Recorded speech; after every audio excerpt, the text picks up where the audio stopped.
TidyUp helps you quickly identify all the materials in your course and see whether or not they're being used. This includes files such as PDFs, documents, and images, as well as other Canvas content such as pages, discussions, announcements, and quizzes.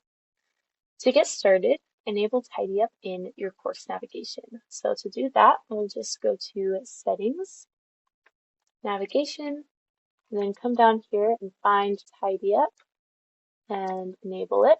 And then we'll just save those changes. And then once you've enabled it, click the TidyUp option in your navigation menu and you can go ahead and scan the course. Once TidyUp is done scanning, you are going to get a full report of everything in your course and whether or not it's being used. Please note that TidyUp might miss files in new quizzes. TidyUp also can't identify files as in use if they're only in the file section of the course. So because of these scenarios, we recommend using TidyUp while using the Canvas accessibility checker in your course.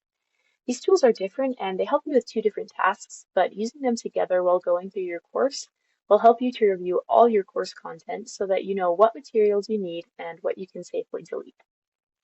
So TidyUp has finished running here.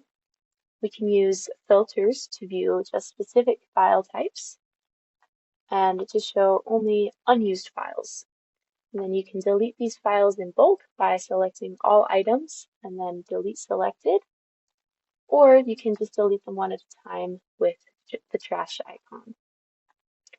On the Canvas Content tab, you can also filter by content type, such as pages, assignments, quizzes, and more.